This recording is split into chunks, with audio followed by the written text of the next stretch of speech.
Good evening on this Lord's Day. खुदा उनके शुक्रगुजार हैं आज के दिन के लिए और आज के दिन से वाबस्ता तमाम बरक़ात के लिए जो उसने हमें दी हैं और देने जा रहा है। सबसे बढ़कर उसके कलाम की बरकत के लिए हम उसकी शुक्रगुजारी करते हैं। थोड़ा सा आपको फोरवॉर्न करना चाहता हूँ, थोड़ी सी वार्निंग देना चाहता हूँ। आज हम सबका इम्तिहान है। नहीं, डरे नहीं, मैं आपसे सवाल नहीं पूछने लगा। सबसे पहले मेरा इम्तिहान है और वो इसलिए है कि ज़करिया नबी के सहीफ़े के 11वें बाब को पुराने अहदनामे का सबसे मुश्किल बाब कहा जाता, समझने की गरज से। This is the most difficult chapter unequivocally, the most difficult chapter in the whole of Old Testament. तो मेरा इम्तिहान इसलिए कि मैंने आपके सामने इसको पेश करना है और आपका इम्तिहान इसलिए कि आपने मेरे साथ कदम से कदम मिलाकर चलना है।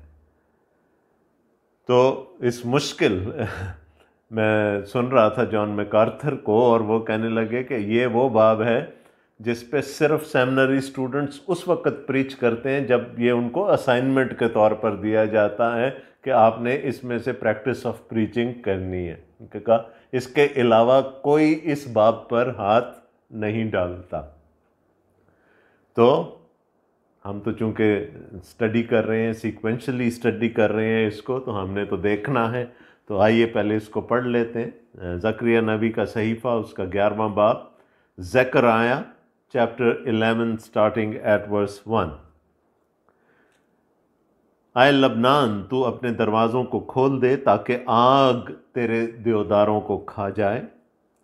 आए सरू के दरख्त नोहा कर, क्योंकि देवदार गिर गया और शानदार गारत हो गए। आए बसनी बलूत के दरख्तों फुगां करो, क्योंकि दुश्वार गुजार जंगल साफ हो गया। चरवाहों के नोहा की आवाज़ आती है, क्योंकि उनकी हशमत गारत हुई। जवान बबरों की गरज सुनाई देती है, क्योंकि यर्दन का जंगल बर्बाद हो गया। खुदावंद मेरा खुदा यूं फरमाता है कि जो भेड़ें ज़िबा हो रही हैं उनको चरा। जिनके मालिक उनको ज़िबा करते और अपने आप को बेकसूर समझते हैं और जिनके बेचने वाले कहते हैं खुदावंद का शुक्र हो कि हम मालदार हुए, और उनके चरवाहे उन पर रहम नहीं करते।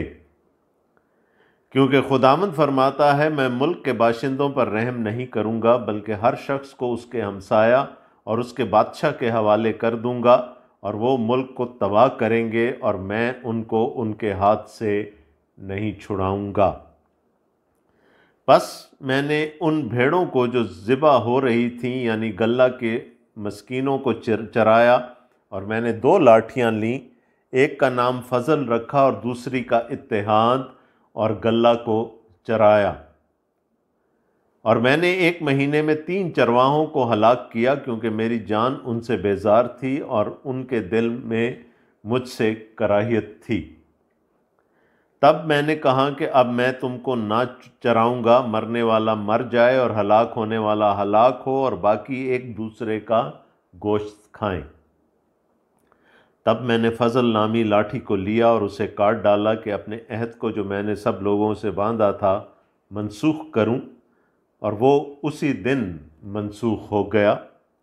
तब गल्ला के मस्कीनों ने जो मेरी सुनते थे मालूम किया कि ये खुदावंद का कलाम है, और मैंने उनसे कहा कि अगर तुम्हारी नज़र में ठीक हो तो मेरी मजदूरी मुझे दो, नहीं तो मत दो।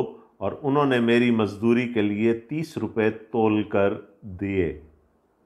और खुदावंद ने मुझे हुक्म दिया कि उसे कुम्हार के सामने फेंक दे, यानी इस बड़ी कीमत को जो उन्होंने मेरे लिए ठहराई। और मैंने ये 30 रुपये लेकर खुदावंद के घर में कुम्हार के सामने फेंक दिए। तब मैंने दूसरी लाठी यानी इत्तेहाद नामी को काट डाला, ताकि उस बिरादरी को जो यहूदा और इसराइल में है मौकूफ़ करूं। और खुदावंद ने मुझे फरमाया कि तू फिर नादान चरवाहे का सामान ले, क्योंकि देख मैं मुल्क में ऐसा चौपान बर्पा करूँगा जो हलाक होने वाले की खबरगिरी और भटके हुए की तलाश और ज़ख्मी का इलाज ना करेगा और तंदुरुस्त को ना चराएगा, पर मोटों का गोश्त खाएगा और उनके घरों को तोड़ डालेगा, उनके खुरों को तोड़ डालेगा। उस नाबकार चरवाहे पर अफसोस जो गल्ला को छोड़ जाता है, तलवार उसके बाजू और उसकी दैनी आंख पर आ पड़ेगी। उसका बाजू बिल्कुल सूख जाएगा और उसकी दैनी आंख फूट जाएगी। आमीन। कितनी खूबसूरत बातें हो रही थी 10वें बाब तक। खुदा यहूदा को भी वापस लेकर आएगा, खुदा इफ़्राइम को भी वापस लेकर आएगा, खुदा उनके दरमियान सकूनत करेगा, खुदा उनका खुदा होगा और वो उसके लोग होंगे, वो अपने अहद को याद रखेगा।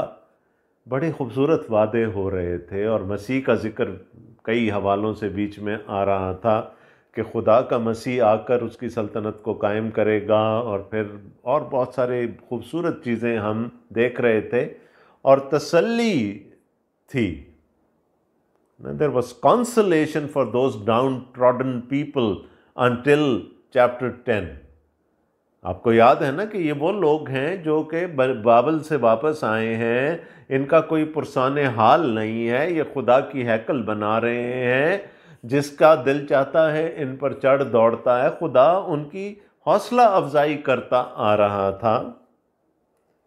अचानक suddenly when we enter chapter 11, it gives us a picture of doom, destruction, तबाही नज़र आती है। अब हमें मार डालूंगा, बिखेर डालूंगा, लोग एक दूसरे का गोश्त खा लेंगे, ये हो जाएगा, वो हो जाएगा। And there is this doom, तबाही है। और पहली 3 आयत में उस तबाही का जिक्र हमें मिलता है। फिर हम देखेंगे 4थी आयत से लेकर और 14वीं आयत तक हम देखेंगे तौजी, पहले तबाही फिर तौजी, उसकी वजह क्या थी, इस तबाही की वजह क्या है। और फिर आखिर में हम देखेंगे कि खुदा जो 15वीं आयत से लेकर 17वीं आयत तक का हिस्सा है कि खुदा उन पर उन्हीं के किए को वापस ले आएगा जो कुछ उन्होंने किया। तो पहले हम उस तबाही की पिक्चर को देख लेते हैं, उस डिस्ट्रक्शन को, उस डूम को देख लेते हैं, जो कि हमें यहाँ पर पहली 3 आयत में नज़र आ रहा है। शुरू कहाँ से हो रही है तबाही? आए लबनान, तू अपने दरवाज़ों को खोल दे ताकि आग तेरे देवदारों को खा जाए। द सीडर्स ऑफ लेबनन, है ना, बहुत मशहूर थे। देवदार दरख्त वो लेबनान की पहचान थे। जब हैकल बन रही थी सुलेमान की, तो लेबनान से देवदार की लकड़ी लाई गई थी। तो तबाही शुरू हो रही है लेबनान से, और दरख्तों को यूं समझ लें कि ये लोगों के बारे में बात हो रही है यहाँ पर। सबसे पहले देवदार गिराए जाएंगे, सीडर्स ऑफ लेबनान। और लेबनान के बारे में याद रखें कि वो शुमाल में है। It is in the north of Israel. और लेबनान में पहले देवदार गिराए जाएंगे, उसके बाद सरवों की बारी आ जाएगी, है ना, जो उसे ज़रा कमतर समझे जाते हैं दरख्त, क्योंकि देवदार गिर गया और शानदार गारत हो गए, है ना। तो तबाही कहाँ से शुरू हो रही है? It's starting in the north. और if you generally speaking again and specially if you look at the geography of the holy land, तो वहाँ क्या है? North is up.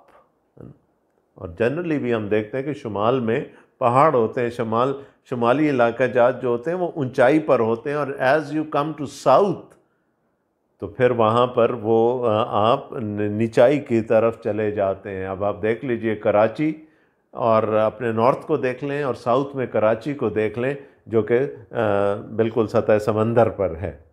इसी तरह इसराइल के किंगडम जो थी उसके नॉर्थ में लेबनान था, और लेबनान पहाड़ी इलाका है, और वहाँ के देवदार और उनके सरू के दरख्त जो थे वो बड़े मशहूर थे। खुदा ने कहा गिरा डालूंगा मैं। Destruction, Doom would start in the north. फिर किसकी बारी आएगी? आए बसनी बलूत के दरख्तों फुगां करो, क्योंकि दुश्वार गुजार जंगल साफ हो गया। बशान, बसन का जो इलाका था, it is again coming from the north, from Lebanon. उसके बाद जो टेरिटरी आती थी वो बसन की थी, और बसन इसराइल का नॉर्दर्न पार्ट था। तो डिस्ट्रक्शन ऊपर से शुरू होकर अब नीचे की तरफ आ रही है। बसनी बलूत देखें, और अलामत के तौर पर दरख्तों को यहाँ पर इस्तेमाल किया जा रहा है। देवदारों को, सरू के दरख्तों को और बलूतों को यहाँ पर इस्तेमाल किया जा रहा है एज सिंबल्स, अलामतों के तौर पर, क्योंकि दुश्वार गुजार जंगल साफ हो गया, तबाही आ गई। चरवाहों के नोहा की आवाज़ आती है क्योंकि उनकी हशमत गारत हुई। There are no more pastures, है ना, फीडिंग ग्राउंड्स रहे ही नहीं हैं, तो चरवाहे नोहा कर रहे हैं। जवान बबरों की गर्ज सुनाई देती है क्योंकि यर्दन का जंगल बर्बाद हो गया। So coming from the north, it is coming down to the south now, to the Jordan, है ना, डेड सी पे आके बात ख़त्म हो रही है, कि जो कि सतह समंदर से भी नीचे है। तो the whole land in between will be destroyed. Desolation की पिक्चर। तो the chapter starts with the prophecy of doom, है ना, डिस्ट्रक्शन है, तबाही है, और तबाही ऊपर से शुरू हो रही है, शुमाल से शुरू होकर जनूब तक जा रही है, और बीच में कोई इलाका नहीं बचेगा ना। तो नेचर को इस्तेमाल कर रहा है खुदा यहाँ पर समझाने के लिए। जवान बबरों की गर्ज सुनाई देती है क्योंकि यर्दन का जंगल बर्बाद हो गया। The lions have no place to hide now. वो तो जंगली जानवर है ना, जंगल में रहने वाले जानवर हैं। तो खुदा क्या कह रहा है? तबाही होगी। क्यों होगी? पहले तबाही की बात हो गई, अब उसकी रीजनिंग, उसका रीज़न क्या है, उसकी तौजी क्या है, वजह क्या है। चौथी आयत से, खुदावंद मेरा खुदा यूं फरमाता है कि जो भेड़ें ज़बा हो रही हैं उनको चरा। अब एक ड्रामा इनेक्ट करने के लिए कहा खुदा ने, पेंटोमाइम। ज़करिया को कहा कि एक एक्ट कर, एक ड्रामा करके दिखा ताकि लोगों को ये समझ आ जाए। उसमें तूने दो तरह का चरवाहा बनना है, पहले अच्छा चरवाहा और फिर बुरा चरवाहा। ठीक है। सो व्हाट इज, ये एक ड्रामा है जो आगे चल रहा है, जिसमें कि खुदा ज़करिया के वसीले से, उसके उस एक्ट के वसीले से, उस नाटक के वसीले से वो लोगों को कुछ समझाने जा रहा है। खुदावंद मेरा खुदा यूं फरमाता है कि जो भेड़ें ज़बा हो रही हैं उनको चरा। वो क्या कह रहा है? मेरे लोग मुसीबत में हैं। और वो क्यों मुसीबत में हैं? वो अपने चरवाहों की वजह से मुसीबत में हैं, वो अपने लीडर्स की वजह से मुसीबत में हैं। और मैं आगे चलकर हम देखेंगे कि ये एक ख़ास टाइम की तरफ इशारा है। तो क्या हुक्म मिल रहा है ज़करिया को? मेरी उन भेड़ों को चरा जिनको लोग ज़िबा कर रहे हैं, जिनके मालिक उनको ज़िबा करते और अपने आप को बेकसूर समझते हैं, और जिनके बेचने वाले कहते हैं खुदावंद का शुक्र हो हम मालदार हुए, और उनके चरवाहे उन पर रहम नहीं करते। खुदावंद यीशु मसीह ने जब भीड़ को देखा तो उसको तरस आया। और क्यों तरस आया? इसलिए कि वो ऐसी भेड़ों की मानंद थे जिनका कोई चरवाहा ना हो। So this is all now pointing to the future, to the time of the Messiah. ये खुदावंद यीशु मसीह के वक्त की तरफ अब इशारा है कि उस वक्त के जो लीडर्स थे बनी इसराइल के, उन्होंने अपनी कौम को बेच डाला।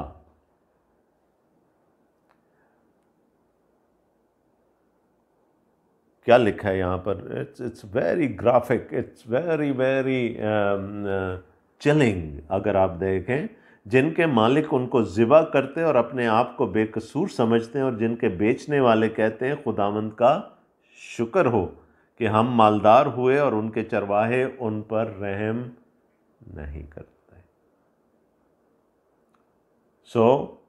और बिल्कुल जो मैंने अभी आप खुदावंद यीशु मसीह की बात बताई कि उसको शायद यही बाब याद आया होगा खुदावंद यीशु मसीह को भी। ज़करिया 11 बाब, जब उसने उन लोगों को देखा और उनकी कसम पुरसी को देखा और उनके लीडर्स पर खुदावंद यीशु मसीह को अफसोस हुआ, क्योंकि खुदावंद फरमाता है, मैं मुल्क के बाशिंदों पर फिर रहम नहीं करूँगा, बल्कि हर शख्स को उसके हमसाया और उसके बादशाह के हवाले कर दूंगा, और वो मुल्क को तबाह करेंगे और मैं उनको उनके हाथ से नहीं छुड़ाऊंगा। Most of the commentators agree कि ये 70 ईस्वी में जब दूसरी हैकल, जो ज़रबाबिल की हैकल थी, जिसको रीमॉडल किया था हेरोदीस आज़म ने, ये जब यरूशलेम का मुहासरा हुआ 68 AD से लेकर 70 AD तक, और ख़ासकर 70 ईस्वी में जब हैकल को दोबारा पामाल कर दिया गया, गिरा दिया गया, और वो रूमी जनरल था तितुस, बगावत हुई थी रूमियों के ख़िलाफ़, वो आया, उसने 2 साल तक शहर का मुहासरा किया, और उसके बाद उसने लोगों का कत्ले आम किया, और उसने काहिनों को ज़िबा किया हैकल के अंदर, और फिर हैकल को ढा दिया, और आज तक उस हैकल की सिर्फ एक मगरबी दीवार है जिसको वेलिंग वॉल कहा जाता है। तो most of the commentators agree कि ये उस वक्त की तरफ इशारा है। खुदावंद फरमाता है कि मैं मुल्क के बाशिंदों पर फिर रहम नहीं करूँगा, बल्कि हर शख्स को उसके हमसाया और उसके बादशाह के हवाले कर दूँगा, और वो मुल्क को तबाह करेंगे और मैं उनको उनके हाथ से नहीं छुड़ाऊँगा। बस मैंने उन भेड़ों को जो ज़बा हो रही थीं, यानी गल्ला के मस्कीनों को चराया, और मैंने 2 लाठियाँ लीं, एक का नाम फजल रखा और दूसरी का इत्तेहाद, और गल्ला को चराया। क्या हुक्म मिला था ज़करिया को? कि उन भेड़ों को जो ज़िबा हो रही हैं, उन लाचारों को, उन मस्कीनों को जाकर चरा। तो ज़करिया कहता, मुझे हुक्म दिया गया, मैंने वो हुक्म पूरा किया, और उनको चराने के लिए मैंने 1 लाठी नहीं ली, मैंने 2 लाठियाँ ली, और मैंने एक पर लिख दिया फजल, फेवर ऑफ गॉड, ग्रेस, और दूसरी पर लिखा यूनिटी, इत्तेहाद, और गल्ला को चराया। और मैंने 1 महीने में 3 चरवाहों को हलाक किया, क्योंकि मेरी जान उनसे बेजार थी और उनके दिल में मुझसे कराहियत थी। अब इस एक आयत की कोई 50 के करीब तफसीरें हैं। 3 लोगों का जिक्र है यहाँ पर, 3 चरवाहों का जिक्र है जिनको खुदा ने हलाक किया। लेकिन हम सबसे आसान वाली तफसीर ले लेते हैं, और अगर हम 70 ईस्वी की ही बात कर लें, जब हैकल ढा दी गई, तो 3 इंस्टीट्यूशंस थे जो ख़त्म हो गए हैकल के साथ। वैसे तो कुछ लोग ये कहते हैं कि ये तीन चरवाहों का जिक्र कौन सा है? बादशाह का, नबी का और काहिन का। लेकिन उस वक़्त 70 ईस्वी में कोई बादशाह नहीं था। हेरोदीस कठपुतली थी एक, वो कोई बादशाह नहीं था इसराइल का, और उनके मानने के मुताबिक कोई नबी भी नहीं था। तो कहा यह जाता है ये लोगों का, शख्सियात का जिक्र नहीं हो रहा। This is referring to institutions. पहला इंस्टीट्यूशन था कहानत का, प्रीस्टहुड ख़त्म हो गया हैकल के साथ। मैंने मार डाला, 1 महीने में ही मैंने ख़त्म कर डाला सबको। और यही कह रहा ना खुदा यहाँ पर। दूसरा था एल्डर्स, बुज़ुर्ग, जो कि सैनहीड्रिन के मेंबर होते थे, जिनको एल्डर्स समझा जाता था, जिनकी राय ली जाती थी। वो जो बुजुर्गी थी वो इसराइल से जाती रही। Eldership also went away. So priesthood and eldership. और तीसरा स्क्राइब्स थे, वो फ़कीह, वो फ़िक़ा के आलिम, जो कि लोगों को खुदा की शरीयत सिखाया करते थे। वो इंस्टीट्यूशन भी ख़त्म हो गया, द स्क्राइब्स। तो खुदा क्या कह रहा है कि मैं 1 ही महीने में फिर क्या करूँगा? ये चूँकि ये लीडरशिप इस काबिल ही नहीं रही कि इन पर एतबार किया जा सके। ये तो अपनी भेड़ों को बेच कर खा गए, ये उनको हलाक करते हैं, ये उनका ध्यान नहीं रखते। तो फिर ये इंस्टीट्यूशंस ही ख़त्म हो जाएंगे। And again all of this is referring to AD 70 ईस्वी की बात यहाँ पर हो रही है। तब मैंने कहा अब मैं तुमको ना चराऊँगा, बल्कि 8वीं आयत में लिखा, और मैंने 1 महीने में 3 चरवाहों को हलाक किया, क्योंकि मेरी जान उनसे बेजार थी और उनके दिल में मुझसे कराहियत थी। खुदा कह रहा, They did not want to obey me। तब मैंने कहा मैं तुमको ना चराऊँगा, मरने वाला मर जाए और हलाक होने वाला हलाक हो, और बाकी एक दूसरे का गोश्त खाएं। जोसेफस, जो कि एक यहूदी हिस्टोरियन था, वो ये कहता है कि ये सीज, ये मुहासरा इतना कड़ा था कि लोगों ने एक दूसरे को कत्ल करके खाना शुरू कर दिया। माँओं ने बच्चों को खा लिया।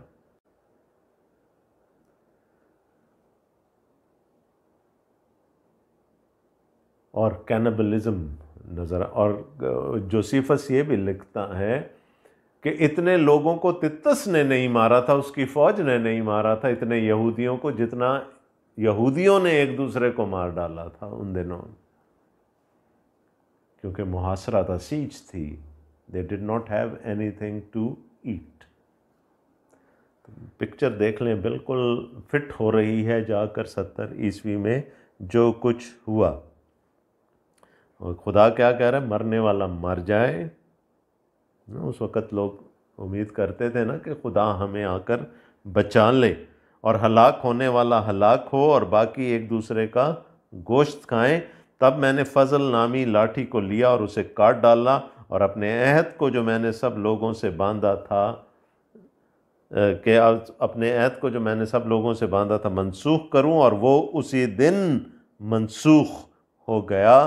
तब गल्ला के मस्कीनों ने मेरी सुनते थे मालूम किया कि ये खुदामंद का कलाम। अब जिनके सामने वो ड्रामा कर रहा है उनको समझ आ गई कि ये खुदामंद का कलाम है और ये होगा। एक आयत आपके सामने पढ़ना चाहूँगा, मत्ती 23 बाब से, मुकद्दस मत्ती की मार्फत लिखी गई इंजील 23वां बाब, उसकी 37वीं आयत है। मैथ्यू 23:37। आए यरूशलेम, तू जो नबियों को कत्ल करता और जो तेरे पास भेजे गए उनको संसार करता है। कितनी बार मैंने चाहा कि जिस तरह मुर्गी अपने बच्चों को परों तले जमा कर लेती है, उसी तरह मैं भी तेरे लड़कों को जमा कर लूं, मगर तुमने ना चाहा। देखो तुम्हारा घर तुम्हारे लिए वीरान छोड़ा जाता है। ये यीशु ने लानत कर दी थी, डेसोलेशन की लानत, वीरानी की लानत कर दी थी यरूशलेम पर। और ज़करिया बता रहा है कि क्या कुछ हुआ। और ये याद रखिए, ये छठी सदी कबल मसीह का बात हो रही है, 520 BC। कितने साल पहले खुदा बता रहे हो, और जो कुछ खुदा बता रहा है एग्जैक्टली उसी तरह हुआ। अभी आगे चलकर हम और बातें भी देखेंगे। और मैंने उनसे कहा कि अगर तुम्हारी नज़र में ठीक हो तो मेरी मजदूरी मुझे दो, नहीं तो मत दो। और उन्होंने मेरी मजदूरी के लिए 30 रुपये तोल कर दिए। ये सब कुछ क्यों हुआ, या ये सब कुछ क्यों होगा? इसलिए कि उन्होंने हकीकी चरवाहे को रद्द कर दिया। वो जो पाकिस्तान वाली तमसील खुदावंद यीशु मसीह ने कही थी कि वो मालिक लोगों को भेजता रहा, वो लोगों को कत्ल करते रहे, फिर उसने सोचा कि अब मैं अपने बेटे को भेजूंगा, उसका तो लिहाज करेंगे, लेकिन उन्होंने बेटे को भी मार डाला। तो उन्होंने मसीह को, और किसने रिजेक्ट किया था? क्या कौम ने रिजेक्ट किया, या उस कौम के चरवाहों ने रिजेक्ट किया था यीशु मसीह को? और उन्हीं की वजह से पूरी कौम जो थी वो डेसोलेशन का शिकार होगी। That was the reason they rejected the true shepherd. क्या कहा कि अगर ये बातें ठीक हैं तो फिर मेरी मजदूरी मुझे दे दो। उन्होंने क्या मजदूरी दी? 30 रुपये तोल कर, चांदी के 30 सिक्के, कि हमारी नज़र में तेरी वक़्त एक गुलाम से ज़्यादा नहीं है, और वो भी वो गुलाम जो मर गया हो। जो शरीयत में ठहराया गया था कि 30 चांदी के सिक्के किसके लिए देने हैं? कि अगर किसी का बैल किसी दूसरे शख्स के गुलाम को ऐसी चोट लगाए कि वो मर जाए, तो फिर वो शख्स जिसका बैल है वो उस गुलाम के मालिक को 30 चांदी के सिक्के देगा। तो कीमत क्या लगाई लोगों ने उस सच्चे चौपान की, अच्छे चौपान की? क्या कीमत लगाई? चांदी के 30 सिक्के, जो कि एक मरे हुए गुलाम की कीमत थी। हमारी नज़र में तेरी वक़्त एक मरे हुए गुलाम से ज़्यादा नहीं है। तकरीबन 5 सदियां पहले ये बात कर गया ज़करिया। कितने पैसे दिए थे यहूदा इस्करियोती को बनी इसराइल के चरवाहों ने? चांदी के 30 सिक्के। अब आगे देखें। और खुदावंद ने मुझे हुक्म दिया कि उसे कुम्हार के सामने फेंक दे। यानी इस बड़ी कीमत को जो उन्होंने मेरे लिए ठहराई, और मैंने ये 30 रुपये लेकर खुदावंद के घर में कुम्हार के सामने फेंक दिए। क्या हुआ था? यहूदा को जब अफसोस हुआ कि उसने कोई गलत काम कर लिया है, तो वो पैसे लेकर उनके पास वापस गया और ज़मीन पर पटक दिए उनके सामने,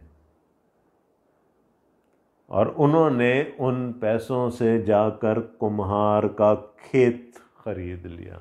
ये इंजील में लिखा है।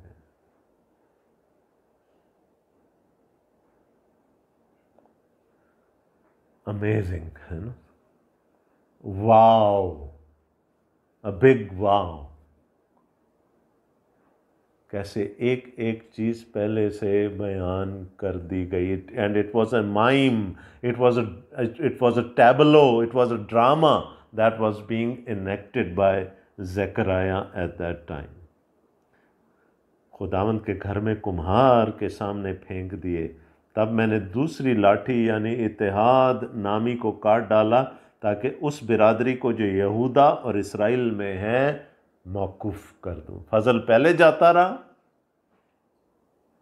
और इत्तेहाद अब ख़त्म हो गया, क्योंकि जब उनकी जो सॉलिडेरिटी का निशान था बनी इसराइल की, वो हैकल थी, जो उनका कौमी सिंबल था, जो उनको यूनिफाई करती थी, वो एक बिल्डिंग, वो हैकल थी। तो जब हैकल तोड़ डाली गई तो फिर तितर बितर हो गए सब। और उस वक़्त से जो डिस्पर्शन हुई थी वो 1948 के बाद अब वो दोबारा इकट्ठे होना शुरू हुए।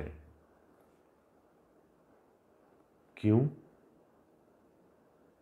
इसलिए कि उन्होंने सच्चे चरवाहे को, ट्रू शेपर्ड, जो हकीकी चरवाहा था, उसको रद्द कर दिया। तो खुदा ने कहा तुमने मेरे बेटे को रद्द कर दिया तो मैं तुम्हें रद्द करता हूँ, और तुम्हारे साथ तुम्हारा जो अजाब है वो पूरी कौम पर आएगा।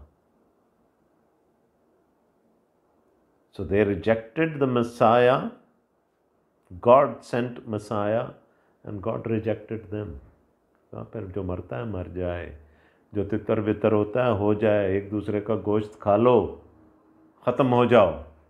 क्योंकि तुमने, यसू ने जब तमसील सुनाई थी क्या कहा था कि अब जब पाकिस्तान का मालिक आएगा तो वो उन मज़दूरों के साथ क्या करेगा, उन ठेकेदारों के साथ क्या करेगा। वही कुछ यहाँ पर भी उसका ज़िक्र हो रहा है ना। तो इत्तेहाद भी ख़त्म हो गया। वो जो एक नेशनल आइडेंटिटी थी, जिसको कि अभी तक 10 अब्वाब में हम देख रहे थे कि खुदा दोबारा से बिल्ड करने की कोशिश कर रहा है, वो नेशनल आइडेंटिटी भी ख़त्म हो गई, इत्तेहाद भी जाता रहा।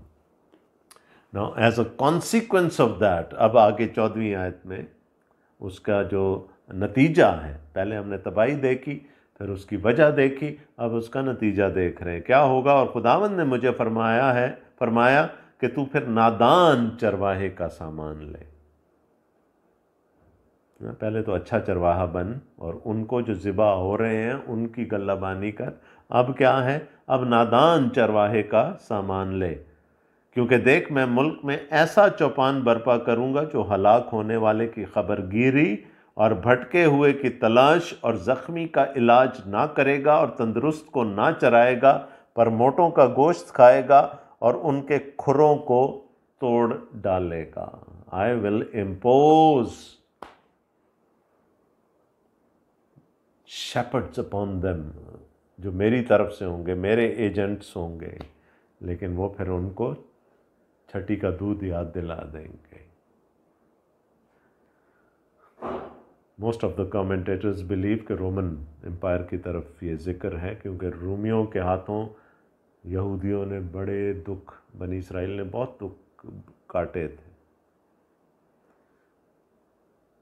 तो वो क्या नहीं करेगा, वो जो हलाक होने वाले की खबरगिरी और भटके हुए की तलाश और ज़ख्मी का इलाज ना करेगा और तंदुरुस्त को ना चराएगा, पर मोटों का गोश्त खाएगा और उनके खुरों को तोड़ डालेगा। उसके बाद फिर कोई आवाज़ ही नहीं निकली यहूदियों की, बनी इसराइल की 70 AD के बाद। इस तरह से ग़ज़बनाक तरीके से टाइटस ने आकर उनको मारा कि उसके बाद सारी वो बगावत की रूह वग़ैरह उनमें से निकल गई।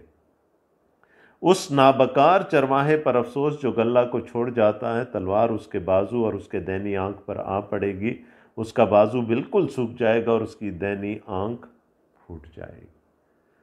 तो जो अपने गल्ला से फ़ायदा उठाता है या गल्ला को छोड़कर भाग जाता है, उसके बारे में यहाँ पर जिक्र हो रहा है।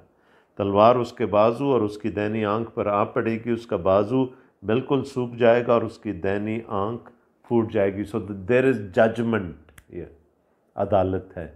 किसकी अदालत है? बनी इसराइल के चरवाहों की अदालत है। और जब भी हाकिम या वो लोग जो लीडरशिप की पोजीशंस पे होते हैं, उनकी सज़ा पूरी कौम को भुगतनी पड़ती है। और क्यों उनको सज़ा मिल रही है? इसलिए कि उन्होंने खुदा के भेजे हुए चरवाहे को रिजेक्ट कर दिया। और जब रिजेक्ट कर दिया तो खुदा ने कहा अब मैंने भी तुम्हें रिजेक्ट कर दिया, मैं अपना फजल तुम पे से उठा रहा हूँ और तुम में अब इत्तेहाद बाकी नहीं रहेगा। सो अच्छी अच्छी बातों के बाद ये डूम की और डिस्ट्रक्शन की और तबाही की बात आज हमने देखी, लेकिन ये सब कुछ मन ओ अन ऐसा ही हुआ जो कुछ लिखा है। और इसलिए जो बाज़ कमेंटेटर्स होते हैं, जो लिबरल कमेंटेटर्स हैं, वो कहते हैं कि ये बातें बाद में जब ये सारा कुछ हो चुका था तो फिर किताब मुक़द्दस का हिस्सा बनाई गई। It can not be true कि 500 साल पहले कोई ये बातें लिख दे और जो 500 साल बाद होने वाली। बट लिखवाने वाला कौन है? लिखवाने वाला तो कदीमुल अयाम है ना, जिसकी नज़र इटर्निटी तक है। उसने पहले से ख़बरदार कर दिया कि ये सब कुछ होगा। एक असीरी से उनको निकाल कर लाया है, अभी उनसे अच्छे अच्छे वादे कर रहा है, but he can again see into the future कि ये सारी बातें भी होंगी और एक दफ़ा फिर हैकल तोड़ी जाएगी, एक दफ़ा फिर उसकी कौम जो है वो डिस्पर्शन का शिकार हो जाएगी, only because they rejected the messiah. वो अपनों में आया और उसके अपनों ने उसे कबूल ना किया, लीडरशिप ने उसे कबूल ना किया। ये वही लीडरशिप है जो आम लोग तो महसूल लेने वाले और सिपाही और किसान और आम लोग तो यूहन्ना से बपतिस्मा लेने जाते थे। ये लीडरशिप जो थी ये दूर खड़ी होकर कहती थी हम क्यों बपतिस्मा लें, हम कौन से गुनहगार हैं। और दैट्स वाई ये सफ़रिंग उन पर आई और उनके वसीले से पूरी कौम पर आई। And these were terrible times which have been described here by Zechariah. तो मुश्किल बात था, लेकिन जो कुछ कहा गया वो सारा का सारा पूरा भी हुआ। रिमेंबर, मेरे और आपके लिए लेसन क्या है? If we reject the messiah, the God sent messiah, तो हमारा अंजाम भी कोई बहुत अच्छा नहीं होने वाला। That's the bottom line. अगर हम भी उसको रद्द कर देंगे, खुदा के भेजे हुए मसीह को, जैसा कि दुनिया करती है, तो फिर हमारा अंजाम भी इससे मुख्तलिफ नहीं होने वाला। सो आज खुदावंद का दिन है, आज नजात की घड़ी है, आज उसको कबूल करने का वक्त है। अगर आप नहीं जानते, उसको नहीं मानते, तो आज अभी भी देर नहीं हुई, आज भी वो घड़ी है, हम आ सकते हैं उसके पास। खुदावंद आप सबको बड़ी बरकत दे। आमीन।